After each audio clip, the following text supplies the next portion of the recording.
के मुख्यमंत्री से अनुरोध करूंगा कि वो सबको एड्रेस करें।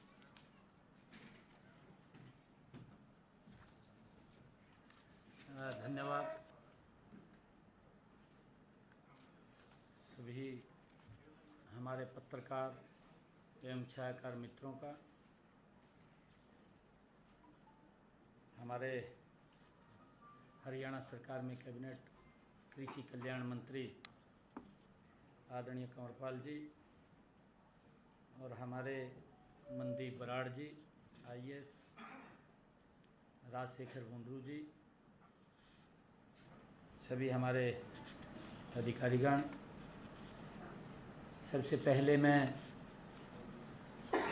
आज ऐसे महान शख्सियत, महान राजनेता, राजनीति के अज्ञात शत्रु, भारत रत्न पूर्व प्रधानमंत्री श्रद्धेय अटल बिहारी वाजपेयी जी की पुण्यतिथि पर मेरा उनको कोटि कोटि नमन।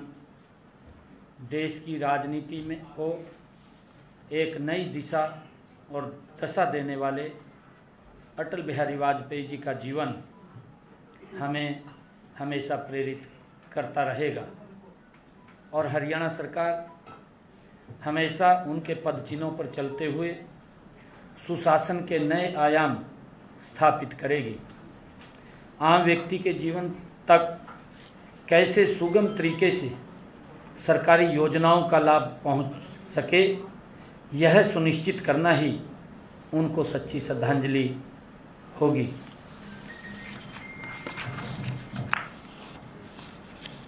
मित्रों, आज मेरे लिए ये बहुत ही गर्व का दिन है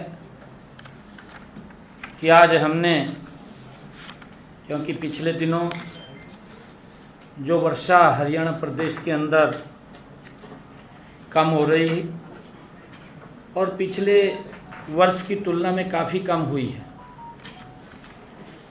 और उस वर्षा के कारण हमारे किसानों का लगातार खर्चा बढ़ रहा था, उस खर्चे को कम किया जाए। और पिछले दिनों हमारी सरकार ने, कैबिनेट ने ये फैसला लिया था कि हम किसानों को 2000 रुपये प्रति एकड़ के हिसाब से उनको बोनस के रूप में देंगे। और आज पहली किस्त हमने जारी की है।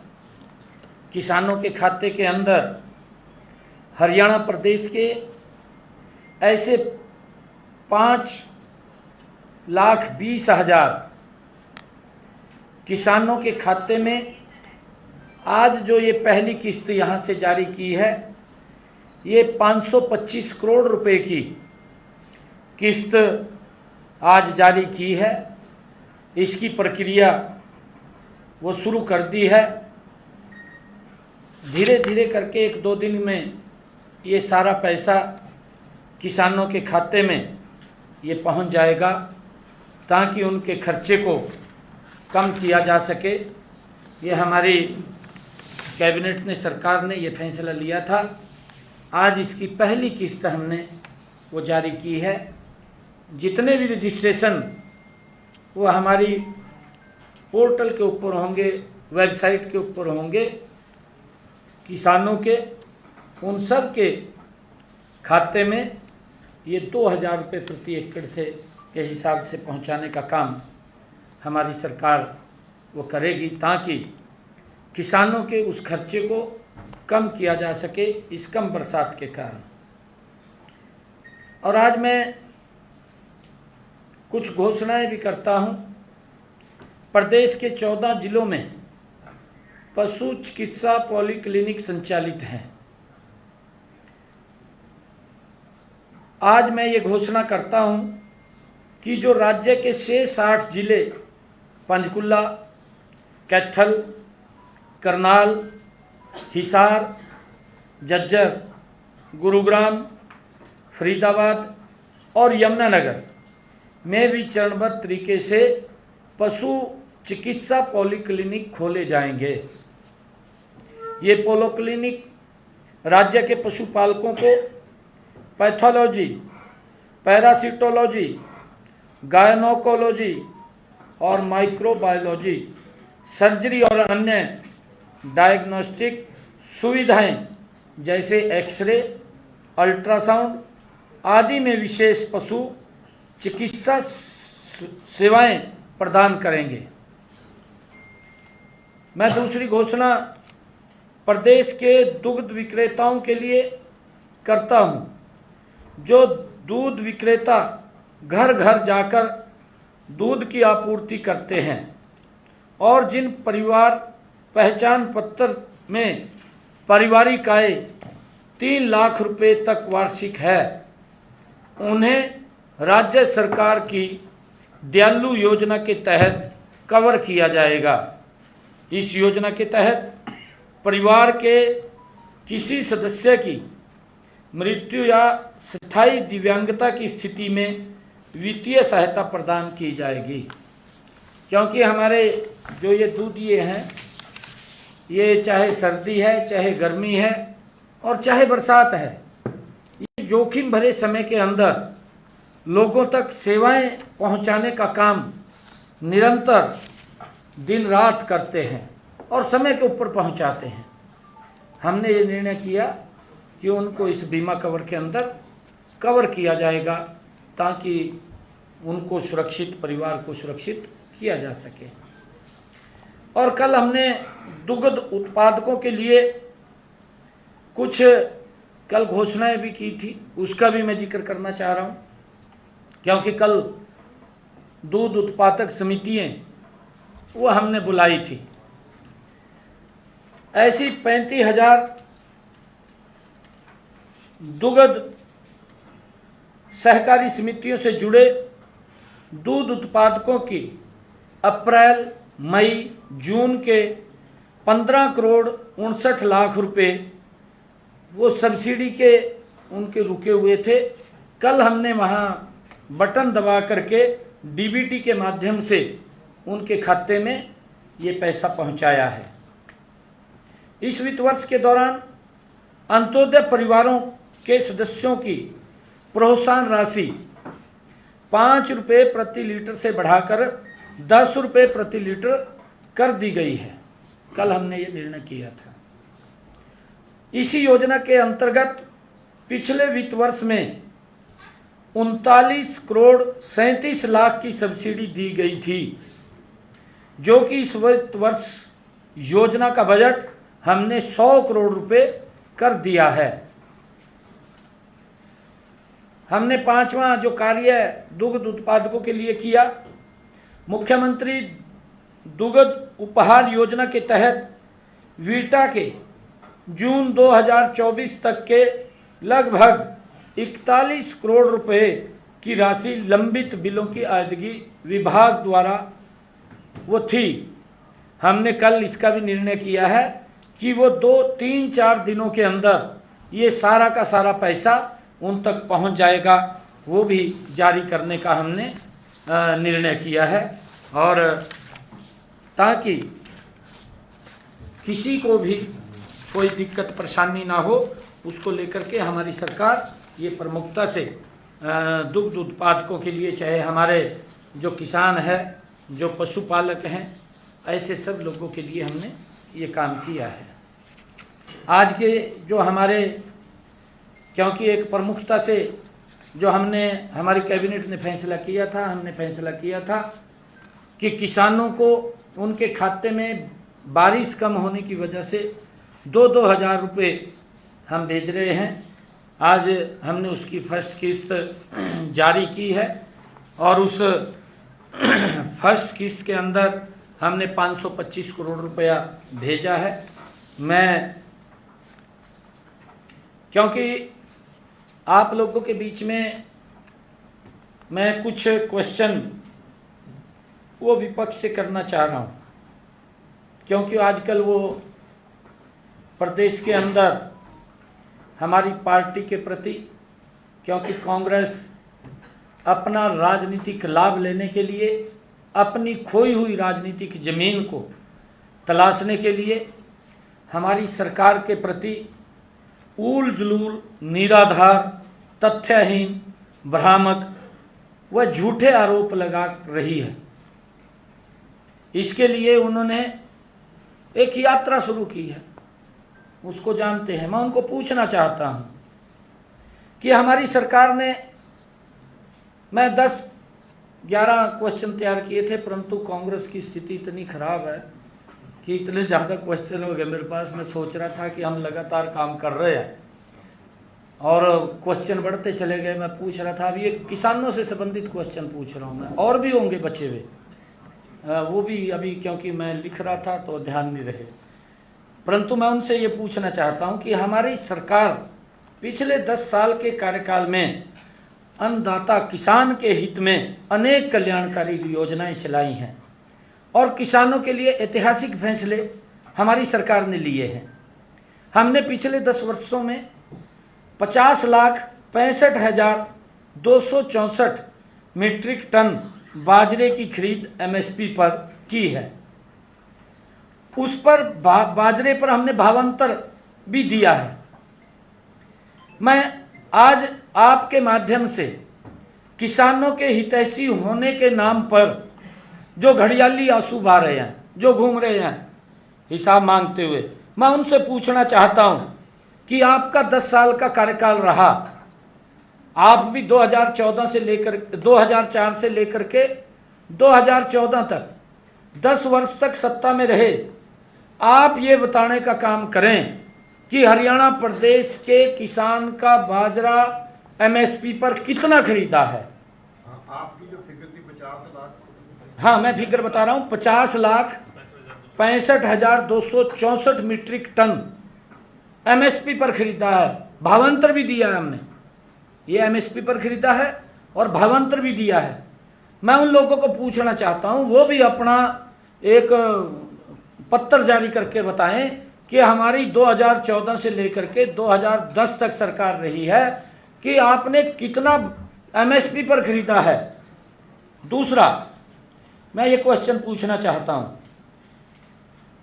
कि दूसरी बात यह भी मैं बताना चाहता हूं कि हमने पिछले 10 सालों में कुल 33,52,000 मीट्रिक टन सरसों एमएसपी पर खरीदी है। उन्होंने अपने 10 साल में कितनी सरसों एमएसपी पर खरीदी है, वो अपने प्रदेश के, हरियाणा प्रदेश के किसान को बताने का काम करें, इसके ऊपर जवाब देने का काम करें कि उनका भी 10 साल का कार्यकाल रहा। हमने तो 33,52,000 मीट्रिक टन किसान की सरसों एमएसपी पर खरीदी, वो भी बताएं कि उन्होंने 10 सालों में कितनी सरसों एमएसपी पर खरीदी है। तीसरा मेरा क्वेश्चन है कि 10 साल के कार्यकाल में 96,232 मीट्रिक टन सूरजमुखी की खरीद हमने एमएसपी पर की है। हमने वर्ष 2023-24 में सूरजमुखी की भावांतर भरपाई योजना के तहत किसानों को भाव के अंतर की भरपाई करके एमएसपी के बराबर भाव देने की नई पहल शुरू की है। उन्होंने सूरजमुखी के खरीद के मामले में भी किसानों के साथ धोखा किया है, जो ये आजकल हिसाब मांग रहे हैं। यदि मेरा यह आरोप गलत है तो वो बताएं कि उन्होंने अपने 10 वर्षों में अपने शासनकाल के अंदर कितनी सूरजमुखी किसान की एमएसपी पर खरीदी है, ये बताने का काम करें। खाली इधर उधर के आरोप नहीं लगाने चाहिए, झूठ नहीं बोलना चाहिए। चौथा मेरा क्वेश्चन है कि 2005 से 14 तक हमारा अन्नदाता अपनी आलू, प्याज, टमाटर जैसी फसलें हर वर्ष सड़कों के ऊपर फेंकता था। आप लोगों को भी मालूम है, क्योंकि आप लोग दिखाते थे। आप तो जहां किसान ट्राली झाड़ के सड़क के ऊपर चला जाता था, सबसे पहले आप ही दिखाते थे उसको। वो सड़क के ऊपर फेंकने के लिए मजबूर होता था।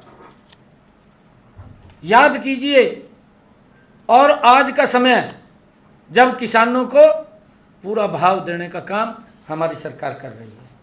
हमारी सरकार ने सुनिश्चित किया है कि बागवानी किसानों को बाजार भाव में गिरावट की मार न झेलनी पड़े, इसके लिए हमने भावांतर भरपाई योजना के तहत बागवानी फसलों को भी सुरक्षित करने का काम ये हमारी सरकार ने मूल्य निर्धारण किया है। इस योजना के तहत मैं बताना चाहता हूँ, इस योजना के तहत भावांतर भरपाई योजना के तहत हमारी सरकार ने फल व सब्जी उत्पादक 16,000 से अधिक किसानों को 64 करोड़ रुपए राशि भावांतर भरपाई के रूप में हमने उन तक पहुंचाई है।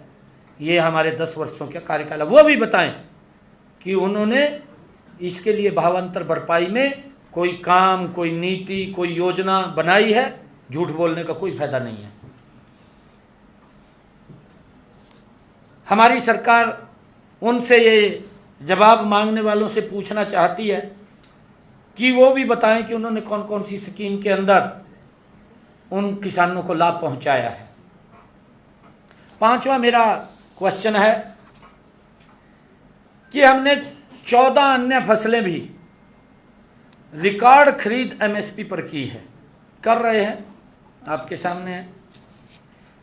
अब हमने फैसला लिया है कि शेष जितनी भी फसलें किसान की हैं, एक एक दाने को उसको भी हमारी सरकार एमएसपी पर खरीदने का काम करेगी।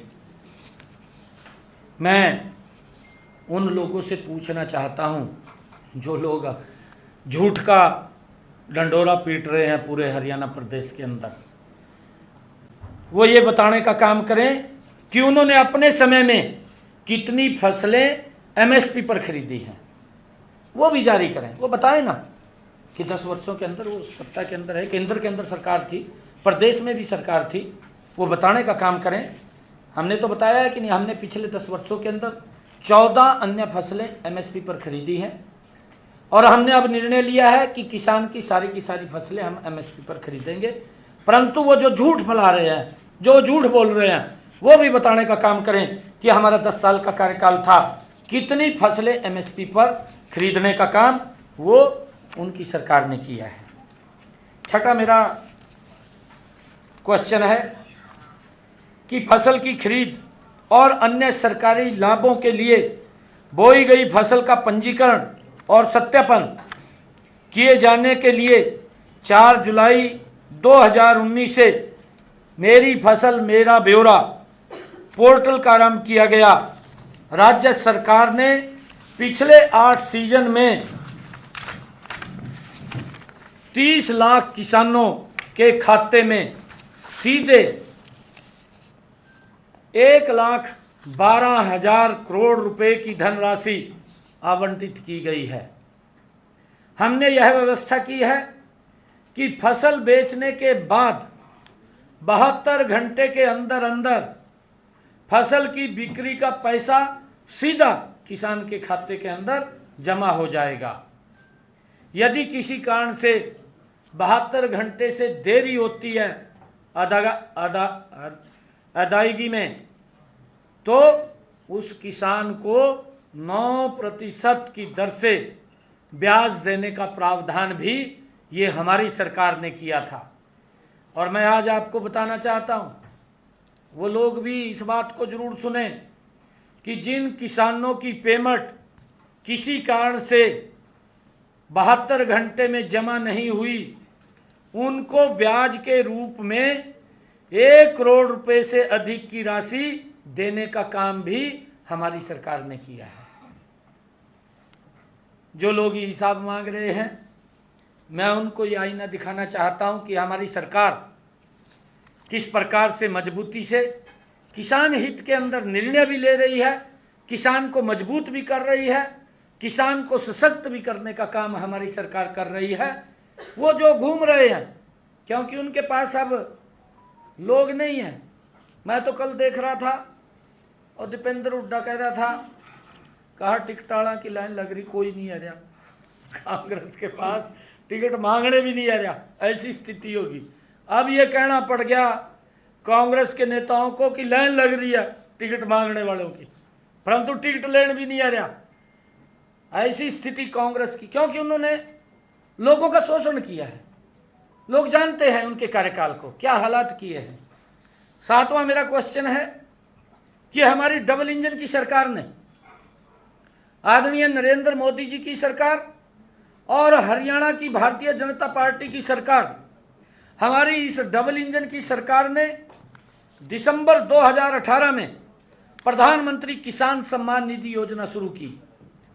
इसके तहत छोटे व सीमांत किसानों को 3 किस्तों में हमारी सरकार 1 साल के अंदर 3 किस्तों में 2-2 हजार रुपये के हिसाब से भेजने का काम करती है और 1 साल में 6,000 रुपये किसान तक पहुंचाती है। इस योजना के अंतर्गत मुझे खुशी है बताते हुए आज आप लोगों के बीच में कि हमारी इस डबल इंजन की सरकार ने हरियाणा प्रदेश के 20 लाख किसानों के खाते में 17 किस्तों में जो जारी हुई है, 17 किस्तें, 17 किस्तों में 5,790 करोड़ रुपया हरियाणा प्रदेश के किसानों के खाते में डायरेक्ट पहुंचाने का काम ये हमारी सरकार ने किया है। जो लोग ये घूम रहे हैं अलग अलग चेहरे बदल करके और आजकल ईमानदारी का नकाब पहन रहे हैं, नकाब पहन रखा है, जब सत्ता में आ जाएगा और नकाब उतर जाएगा, फिर दूसरा रूप हो जाएगा उनका। वो भी बताएं कि 10 सालों में ऐसी किसानों के हित की कोई योजना शुरू की है क्या? मैं उनको पूछना चाहता हूँ, बताने का काम करें ना। वो हिसाब मांगते घूम रहे हैं ना, वो ये बताने का काम करें कि 10 सालों में उन्होंने इस प्रकार का कुछ सोचा है क्या भी किसान का हालत ख़राब है, किसान को दिक्कत आ रही है, उनके लिए कुछ ना कुछ हम खड़ा करें। तीसरा, मैं 8वां क्वेश्चन है मेरा, 8वां क्वेश्चन है कि हमने नहरों का सही रख रखाव करके उनको तर्क संगत ढंग से नहरी पानी की आपूर्ति सुनिश्चित करके अंतिम टेल तक पहली बार हमारी सरकार ने पानी पहुंचाने का काम किया है। पिछले 40 वर्षों में, क्योंकि ये पीछे 10 साल ये भी रहे हैं, उससे पीछे भी रहे हैं, पिछले 40 वर्षों में कभी पानी नहीं पहुंचा। उदाहरण के तौर पर मैं बताना चाहता हूं, ये पहली बार किसान के हित के अंदर अंतिम टेल तक पानी पहुंचाने का काम हसनपुर, धनचौली, माधोगढ़ व सुरहेती माइनरों की टेल पर 39 वर्ष के बाद तथा निम्बाहेड़ी माइनर में 30 वर्ष के बाद ये पानी पहुंचा है। एक योजनाबद्ध तरीके से हमारी सरकार ने कि किसान तक उसको लाभ पहुंचे, उसके खर्चे कम हों, लगातार हमारी सरकार ये काम कर रही है। वो भी बताने का काम करें कि उनके समय के अंदर 10 वर्ष रहे, 10 वर्षों के अंदर आपने नहरों के अंदर पानी पहुंचाने का काम कितनी दूरी तक किया है, बताने का काम करें। खाली झूठ ना बोल लें, ये भी बताएं। हरियाणा आज पूछ रहा है, हरियाणा में झूठ फैला रहे हैं, झूठ बोल रहे हैं ये लोग। मेरा 9वां क्वेश्चन है, हमने ऐसी व्यवस्था की है कि उपलब्ध जल संसाधनों का तर्कसंगत उपयोग हो, वर्तमान की ज़रूरतें भी पूरी हों और हमने भावी पीढ़ी को भी जल संसाधन हम सौंप सके। इसके लिए हमने एक योजना चलाई, मेरा पानी मेरी विरासत स्कीम शुरू की और इसके तहत हमने किसानों को ऐसी फसलें पैदावार लेने के लिए प्रोत्साहित किया है कि जिनमें पानी की खपत कम हो। अधिक पानी की खपत वाली फसलों की जगह ऐसी फसलें लेने वाले किसानों को हमने 7,000 रुपये प्रति एकड़ के हिसाब से प्रोत्साहन राशि दी है कि वो ज़्यादा पानी वाली फसलें ना लगाएं, दूसरी फसल लगाएं जिसमें पानी कम लगता है। हमारी पानी की भी बचत होगी। मेरा पानी मेरी विरासत। हमने कहा है कि आने वाली पीढ़ी को हम खाली ज़मीन नहीं, ज़मीन अगर बंजर होगी तो कैसे बोएगा, कैसे वो अपना गुजारा करेगा। हम जब विरासत के अंदर उसको पानी भी देने के लिए हमने उसकी योजना बनाई है, मेरा पानी मेरी विरासत, और उसके तहत हमने 7,000 रुपये प्रति एकड़ के हिसाब से देने का काम किया है। और मुझे ये बताते हुए कि हमने एक और योजना इसके साथ सीधी बिजाई की भी वो अनूठी योजना शुरू की है। जैसे धान की सीधी बिजाई करते हैं, इसका भी उद्देश्य यही है कि पानी की बचत हो।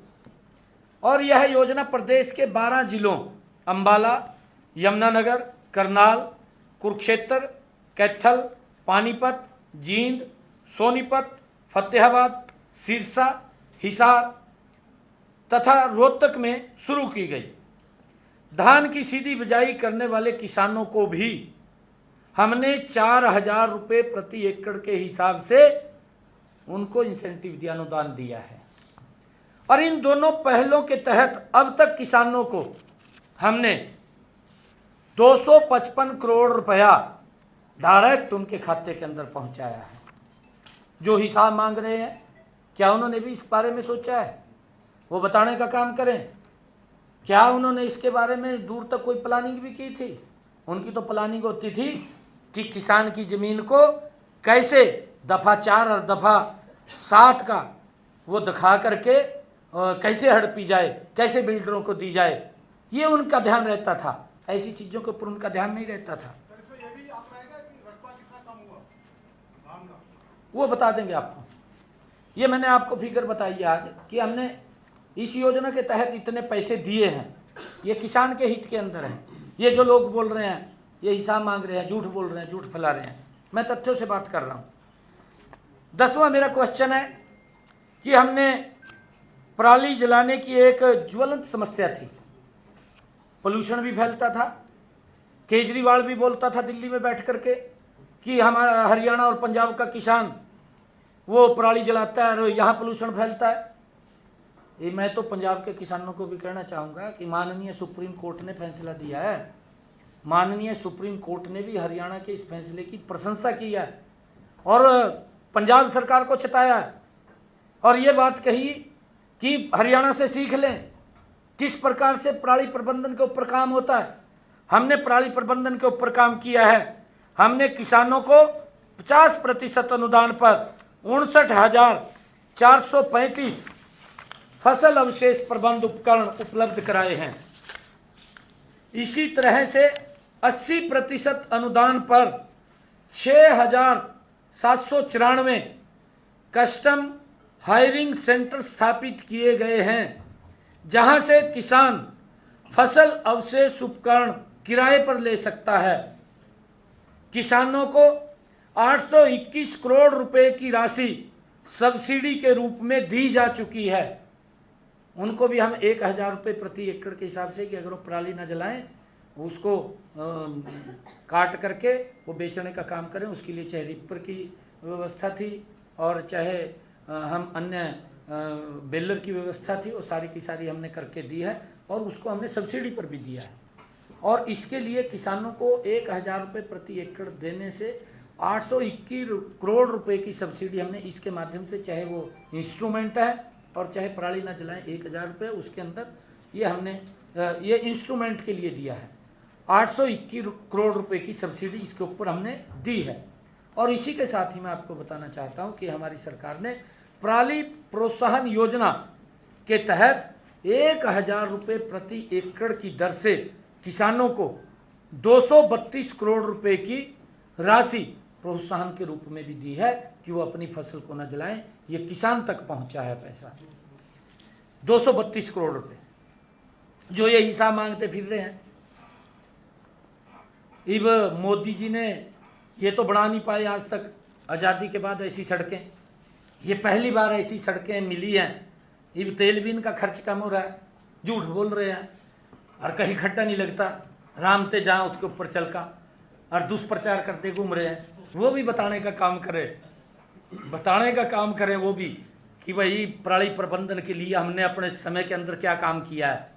उसको जफियाँ पहले जो ये हमारे किसान को भी बदनाम करता था, हरियाणा के और पंजाब के किसानों को किस प्रकार से अपमानित किया कि हरियाणा पंजाब का किसान वो पराली जलाता है, और कांग्रेस के लोग ये भूपेंद्र हुड्डा उन्होंने जफियाँ पै रहा, उसनों सीटें दे रहा और मिल करके चुनाव लड़ रहा आपके सामने यार।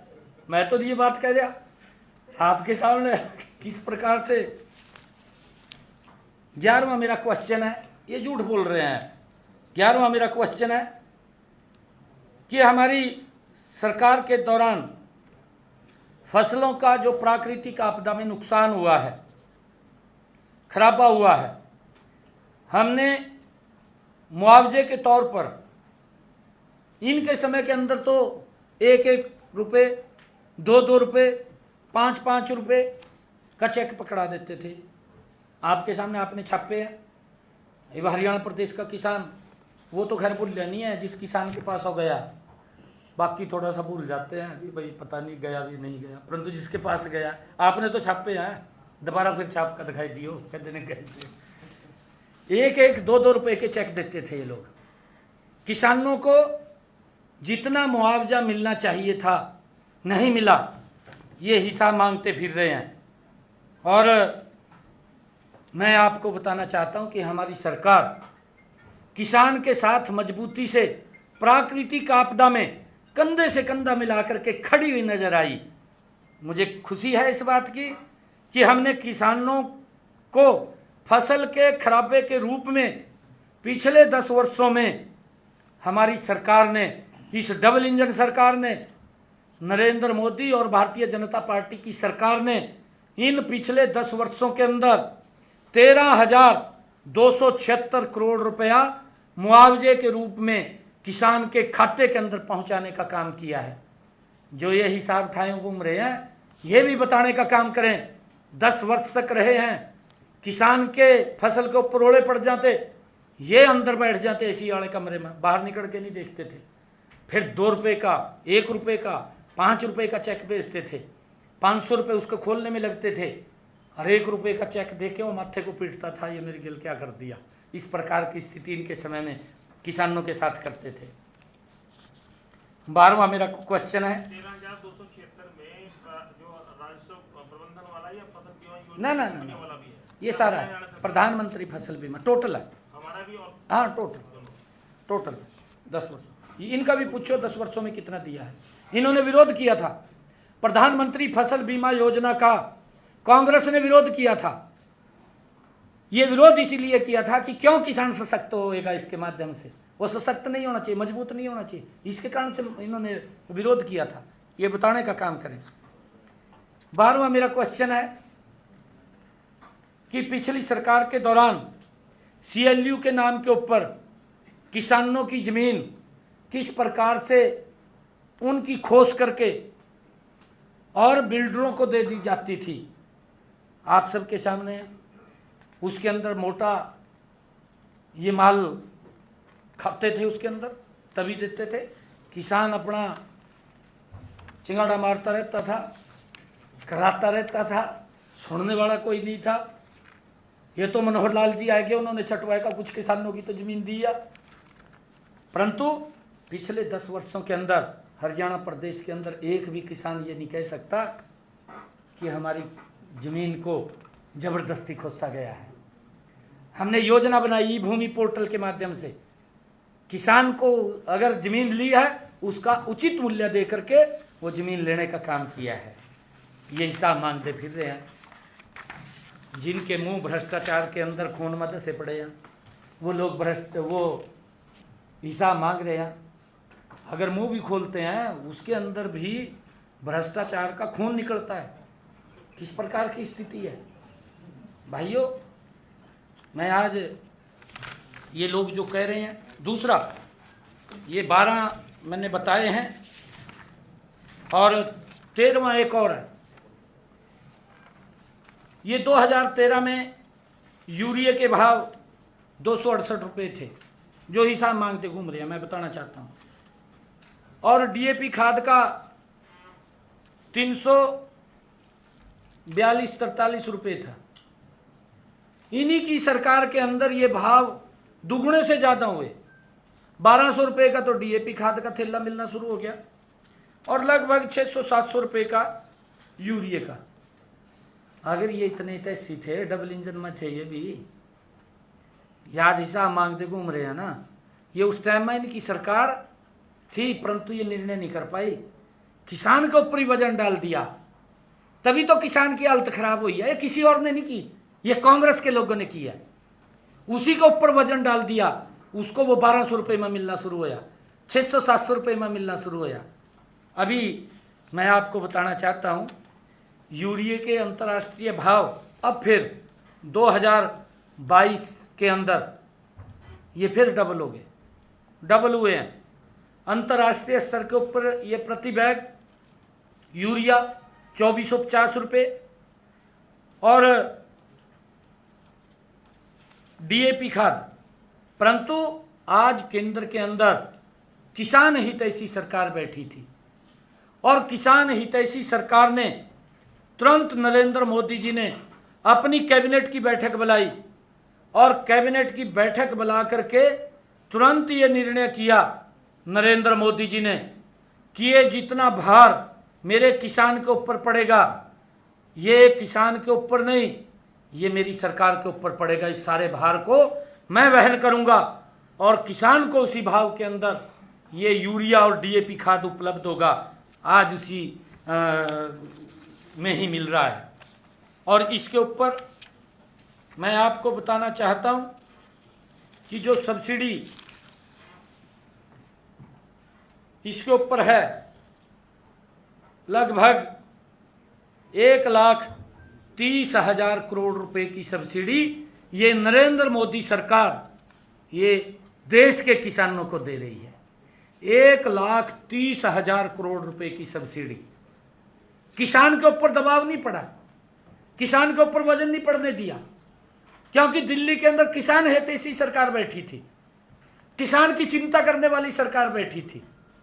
परंतु जब ये यात्रा लेकर के निकल रहे हैं, मैं इनसे पूछना चाहता हूं, भाई आप तो मुख्यमंत्री थे, तब था या नहीं था? मुख्यमंत्री था, ये केंद्र में भी इनकी सरकार थी, प्रधानमंत्री था। एक शब्द इसने बोला हो जाकर के दिल्ली में, ये बात कही हो भी किसान को, हमारा तो ये हरियाणा प्रदेश किसानी प्रदेश है, यहाँ तो सारे किसानी करते हैं। अगर ये किसान हितैषी होता, ये दिल्ली में गया हो जाकर के, इसने वहां बोल हो, कोई लेटर कार्ड का दिखाई दे भाई, इसने प्रधानमंत्री के पास जाके हरियाणा के किसान की बात रखी है, भाई किसान के ऊपर इतना वजन पड़ गया, इसको कम किया जाए, इसको सब्सिडी दी जाए। नहीं दी। परंतु हमारी सरकार ने ये 1,30,000 करोड़ रुपए की सब्सिडी दे करके किसान को उसी भाव के ऊपर यूरिया देने का काम किया। मेरे ये कुछ क्वेश्चन थे, क्योंकि ये घूम रहा है। अगली बार प्रेस कॉन्फ्रेंस में फिर कुछ और क्वेश्चन लेकर के आऊँगा और फिर आपसे मैं बात करूँगा। बहुत बहुत धन्यवाद, क्योंकि मेरा कार्यक्रम हो गया। जी जी, ये बताएं कि एक तो आपने बता ही दिया कि और भी सवाल आप दागेंगे कांग्रेस से। ये जिस तरह से हिसाब पिछले कई दिनों से मांगा जा रहा है, जिसका दिया नहीं आज तक। आपने जिक्र किया, क्या ये